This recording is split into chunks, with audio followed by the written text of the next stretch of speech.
পবিত্র ঈদুল আজহার ছুটি শুরুর আগের দিন থেকেই ঘরমুখো মানুষের যাত্রা শুরু হয়। মহাসড়কে চাপ বেড়েছে যানবাহনের, কোথাও হালকা যানজট, আবার কোথাও ধীর গতিতে চললেও এখনও দীর্ঘ অসহনীয় যানজট শুরু হয়নি।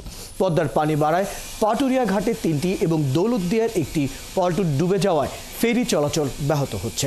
এদিকে সড়কের ঈদযাত্রায় বিশৃঙ্খলা এড়াতে কাজ করছে সেনাবাহিনী ও পুলিশ। সহকর্মীর তথ্য ছবিতে বিস্তারিত। বুধবার সকাল থেকেই পদ্মা সেতুর এক্সপ্রেসওয়ের দক্ষিণাঞ্চলগামী লেন ভরে যায় যানবাহনে। ক্লিয়ার আছে আর আমরা ঈদ করার জন্য বাড়ি যাচ্ছি। রাস্তা একেবারে ফ্রেশ, কোনো যানজট নাই, কোনো ঝামেলা নাই। গাজীপুরের চন্দ্রায় ঢাকা টাঙ্গাইল মহাসড়কে ও চান্দনা চৌরাস্তায় ঢাকা ময়মনসিংহ মহাসড়ক দিয়ে ঘরমুখী মানুষের চাপ ক্রমশ বাড়ছে, যে কারণে কোনো কোনো জায়গায় দেখা দেয় ধীর গতি। শেরপুর যাবো 4 ঘন্টা রাস্তা, শেরপুর গাজীপুরে লাগে 4 ঘন্টা। আশানুরূপ না, তারা যদি আরেকটু উদ্যোগ নিত আমার দৃষ্টিকোণ থেকে আরেকটু ভালো হতো।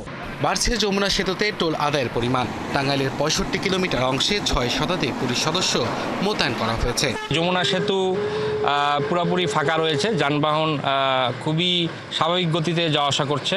সিরাজগঞ্জের ঢাকা রংপুর মহাসড়কে ঈদ পূর্ব যানবাহনের চাপ বাড়লেও যানজট নেই। যাত্রী নিরাপত্তায় পুলিশ প্রশাসন ছাড়াও সেনাবাহিনীর তৎপরতা বেশ বেড়েছে।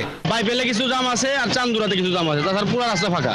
অন্যান্য বাড়ির চেয়ে এবার অনেক ভালো, আমরা গাড়ি চালা শান্তি পাইতেছি। যানবাহনের চাপ বেড়েছে ঢাকা চট্টগ্রাম মহাসড়কে। এতে চট্টগ্রামগামী লেনে কুমিল্লার দাউদকান্দির গরিপুর বাসস্ট্যান্ড এলাকায় দেখা দিচ্ছে যানজট। ঈদ যাত্রা উপহার দেওয়ার জন্য হাইওয়ে পুলিশ কুমিল্লা রিজন অত্যন্ত আন্তরিকতার সহিত, দক্ষতার সহিত এবং পেশাদারিত্বের সহিত কাজ করে যাওয়ার জন্য অঙ্গীকারবদ্ধ। কুড়িগ্রামে জনভোগান্তি সৃষ্টিকারী কার্যক্রমের বিরুদ্ধে কঠোর অবস্থান নিয়েছে সেনাবাহিনী। ঈদ উপলক্ষে বিভিন্ন জায়গায় বসানো হয়েছে চেকপোস্ট। আমরা সার্বক্ষণিক টহল কার্যক্রম চলমান রেখেছি। এর সাথে আমাদের অন্যান্য যে অর্গানাইজেশনগুলো যারা আছে তারা আমাদেরকে সাপোর্ট দিচ্ছে। পদ্মা পানি বাড়ায় পাটুরিয়া ঘাটের 2টি পন্টুন ডুবে গেছে। এতে ফেরিতে যাত্রী ও যানবাহন ওঠানামা বন্ধ থাকায় বিপাকে পড়ছেন যাত্রীরা। সকাল থেকে পানির ওয়াটার লেভেল এত পরিমাণে বেড়ে গিয়েছে, আমাদের পক্ষে লো ওয়াটার ঘাট দিয়ে অপারেশন করা খুবই কষ্টকর হয়ে গেছে। ঘাট এলাকায় আমার মনে হলো আইন শৃঙ্খলা পরিস্থিতি খুব স্বাভাবিক রয়েছে এবং আমরা আমাদের যে তৎপরতা এটা বহুগুণে বাড়িয়ে দিয়েছি।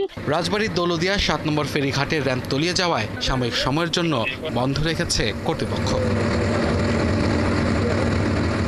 আব্দুল আল মামুন, ৭১।